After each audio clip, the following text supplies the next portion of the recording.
ये कहानी जैसे स्टार्ट होती है, हम एक आदमी विक्टर फ्रैंकिस्टन को देखते हैं जो एक मेडिकल स्टूडेंट है और ये अपनी लाइफ में बहुत बड़ा कुछ करना चाहते हैं। एक रात वो सर्कस जाते हैं जहाँ पर एक खूबसूरत लड़की अपनी परफॉर्मेंस दिखा रही होती है और इसी परफॉर्मेंस के दरमियान ये लड़की काफ़ी ऊंचाई से नीचे गिर जाती है, जिसकी वजह से इसे काफ़ी ज़्यादा चोट आ जाती है। यहीं पर हम इगोर को देखते हैं जिसको कुछ बैक प्रॉब्लम है और इसकी कमर झुकी हुई होती है और इसकी वजह से वो सही से चल नहीं पाता। ये इस लड़की को बहुत ही ज़्यादा पसंद करता है। गिरने की वजह से ये लड़की सांसें भी नहीं ले पा रही थी। इगोर समझ जाता है कि उसे क्या प्रॉब्लम है और उसे कैसे ठीक करना है। इगोर को ह्यूमन बॉडी स्ट्रक्चर की काफ़ी ज़्यादा नॉलेज होती है और इसे ये इसलिए होती है क्योंकि वो एक कुबड़ा इंसान था और उसकी कमर झुकी हुई थी और उसे ठीक करने के चक्कर में उसने काफ़ी ज़्यादा स्टडीज़ कर रखी थी। उसके पास डिग्री तो नहीं थी लेकिन वो किसी डॉक्टर से कम भी नहीं होता है। कुछ ही देर में वो उस लड़की की जान बचा लेता है और वो लड़की दोबारा से सांसें ले पाती है। विक्टर फ्रैंकिस्टन भी ये सब कुछ देख रहे होते हैं और काफ़ी हैरान होते हैं। वो इगोर के पास जाते हैं और उसे कहते हैं कि तुमने ये सब कुछ कैसे किया। वो बताता है कि मैंने बहुत सारी बुक्स पढ़ रखी है। विक्टर उसे कहता है कि तुम इस सर्कस में अपना वक्त ज़ाया मत करो, तुम मेरे साथ चलो, मैं तुम्हारी नई ज़िंदगी बना दूंगा। ये सब बातें वहाँ का रिंग मास्टर यानी वहाँ का मालिक भी सुन लेता है। उसको बहुत गुस्सा आ जाता है क्योंकि इगोर वहाँ से जाना चाहता है। वो एक पिंजरे में बंद कर देता है और उसको धमकी देता है कि अगर तुमने यहाँ से बाहर जाने की कोशिश भी करी तो मैं तुम्हें पुलिस के हवाले कर दूंगा। और वो कहता है कि तुम मेरे गुलाम हो और तुमने जितने भी ह्यूमन बॉडी की एजुकेशन हासिल करी है वो सब एक चोरी की बुक से करी है और पुलिस को ज़रा भी वक्त नहीं लगेगा तुम्हें पकड़ने में। अभी कुछ वक्त गुजरा ही होता है कि विक्टर वहाँ पर आ जाते हैं और वो इगोर को उस पिंजरे से आज़ाद करके भगाने लगते हैं। तभी सर्कस वाले दूसरे लोग भी उन्हें देख लेते हैं। वो उनका पीछा करते हैं लेकिन काफ़ी मुश्किल से उन सब से बचते हुए इगोर को सही तरीके से अपने घर वो ले आते हैं। उसका वहाँ पर पहुँचते ही सबसे पहले वो विक्टर कुछ इंजेक्शंस और दवाइयाँ उसके कमर के अंदर इंसर्ट करते हैं ताकि उसके बॉडी में जो कमर के पास जितनी भी गंदगी मटेरियल थी वो बाहर आ सके और उसका बॉडी पोस्चर ठीक हो सके। और यहाँ पर इगोर ठीक भी हो जाता है और वो पहली दफ़ा सही तरीके से खड़ा हो पाता है, यानी कि अब वो कोई कुबड़ा इंसान नहीं होता, वो सही से चल भी सकता है। दूसरी तरफ हम एक पुलिस ऑफिसर को देखते हैं जो एक लोकल कत्ल और इगोर के गायब होने की इन्वेस्टिगेशन कर रहा था। विक्टर इगोर को बताते हैं कि मैं एक एक्सपेरिमेंट कर रहा हूँ जिसका नाम है रिवर्सल ऑफ डेथ, जिस पर मुझे बहुत काम करना है। मैं मरे हुए जानवरों और इंसानों को जिंदा कर सकता हूँ लेकिन इसके लिए मुझे बहुत काम करना पड़ेगा और तुम मेरी हेल्प करोगे। यहाँ पर वो एक कंटेनर में इंसानों की आंखें भी दिखाते हैं जिसमें से जब वो करंट पास करते हैं तब वो आंखें मूव करने लगती है। लेकिन इगोर वो इतना स्मार्ट होता है कि यहाँ पर वो विक्टर की एक गलती को ठीक करता है।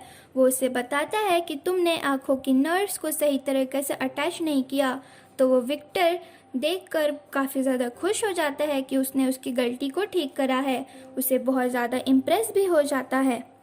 अब वो इगोर को अपना असिस्टेंट बना लेता है और कुछ वक्त गुजरने लगता है और वो यहाँ पर ये दोनों मरे हुए जानवरों के बॉडी पार्ट को जिंदा करने लगते हैं।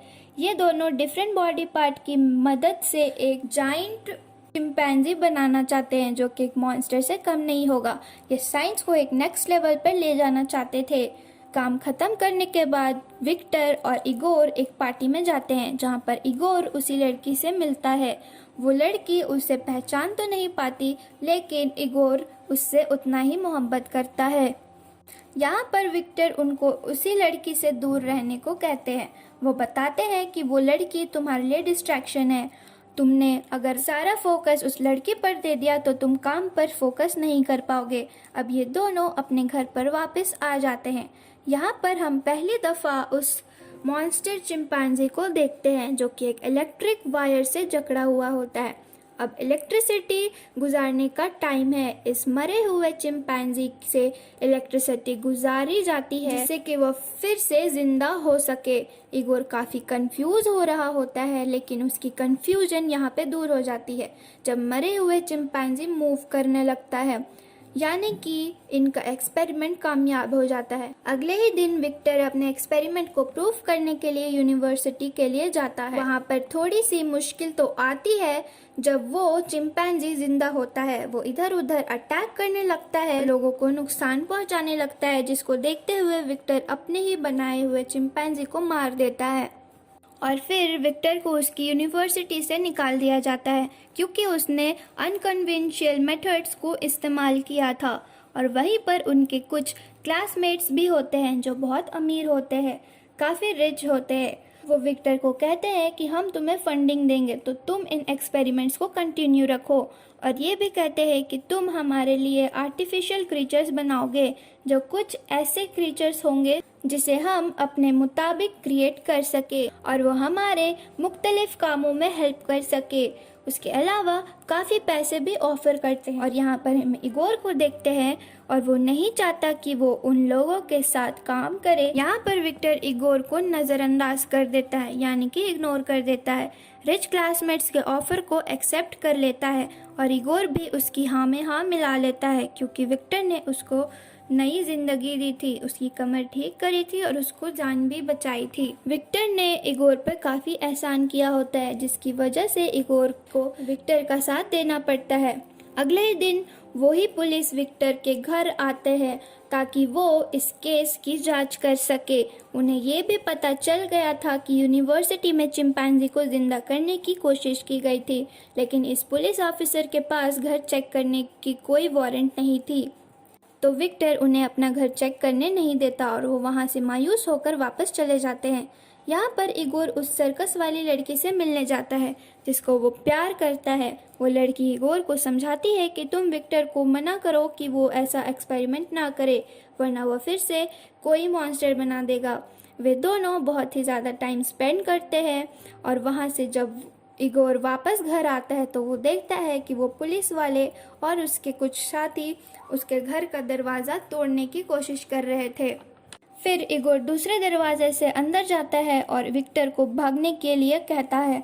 उसे बताता है कि तुम्हारे इन्वेस्टर, तुम्हारे क्लासमेट्स ने हमारे भागने के लिए इंतज़ाम कर दिया है, लेकिन विक्टर वहाँ से नहीं भागता और वो सारी मशीनरी को तोड़ने लगता है ताकि वो मशीनरी किसी दूसरे के हाथ में ना आए। थोड़ी ही देर में वो पुलिस वाला अंदर आ जाता है। वो उनको गन दिखाकर रोकने की कोशिश भी करता है, लेकिन वो नहीं रुकते।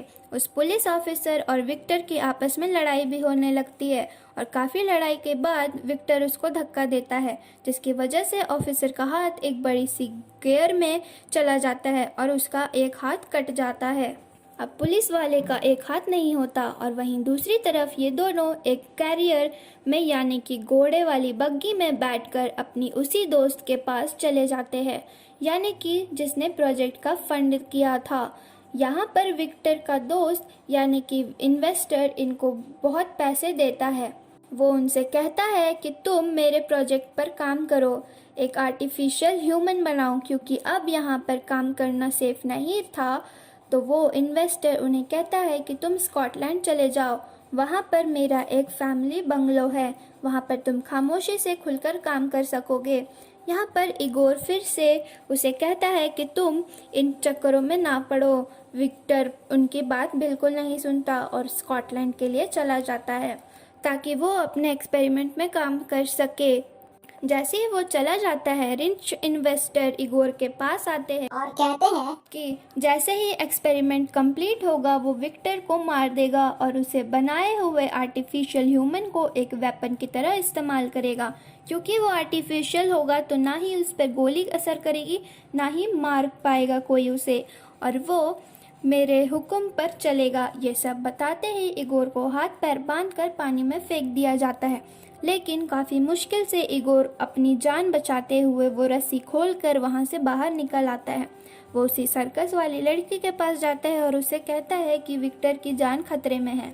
हमें उसकी जान बचानी होगी। और ये दोनों मिलकर स्कॉटलैंड चले जाते हैं ताकि विक्टर को बताया जा सके कि उनकी जान खतरे में है। और यहाँ पर पहुँचते ही वो सब कुछ विक्टर को बताते हैं कि तुम्हारे साथ खेला जा रहा है और तुम्हारी जान को खतरा है। लेकिन ये सब जानने के बाद भी विक्टर इस एक्सपेरिमेंट को जारी रखता है, क्योंकि वो एक सीक्रेट बताता है कि बहुत साल पहले एक तूफान आया था जहाँ पर मेरे बड़े भाई की मौत हुई थी, और इस मौत का जिम्मेदार वो खुद को मानता था। और इसी एक्सपेरिमेंट के थ्रू वो अपने बड़े भाई को जिंदा करना चाहता था। और कुछ देर में वो इन्वेस्टर और पुलिस ऑफिसर वहाँ पे पहुँच जाते हैं जहाँ विक्टर अपना एक्सपेरिमेंट कर रहा होता है।